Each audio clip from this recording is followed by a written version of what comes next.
بسم الله الرحمن الرحيم. ويل للمطففين الذين إذا اكتالوا على الناس يستوفون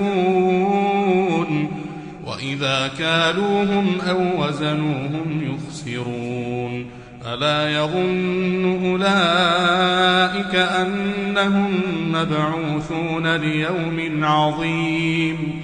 يوم يقوم الناس لرب العالمين كلا إن كتاب الفجار لفي سجين وما أدراك ما سجين كتاب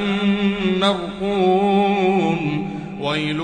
يومئذ للمكذبين الذين يكذبون بيوم الدين وما يكذب به إلا كل معتد أثيم إذا تتلى عليه آياتنا قال أساطير الأولين كلا بل ران على قلوبهم ما كانوا يكسبون كلا إنهم عن ربهم يومئذ لمحجوبون ثم إنهم لصالوا الجحيم ثم يقال هذا الذي كنتم به تكذبون كلا إن كتاب الأبرار لفي عليين وما أدراك ما عليون كتاب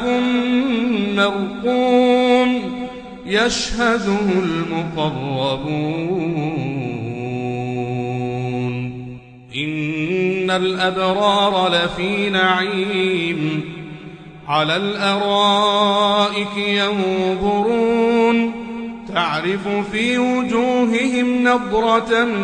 النعيم يسقون من رحيق مختوم ختامه مسك وفي ذلك فليتنافس المتنافسون ومزاجه من تسنيم عينا يشرب بها المقربون إن الذين أجرموا كانوا من الذين آمنوا يضحكون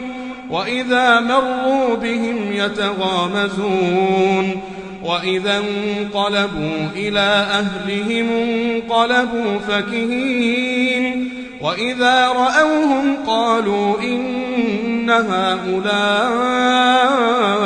لضالون وما أرسلوا عليهم حافظين فاليوم الذين آمنوا من الكفار يضحكون على الأرائك ينظرون هل ثوب الكفار ما كانوا يفعلون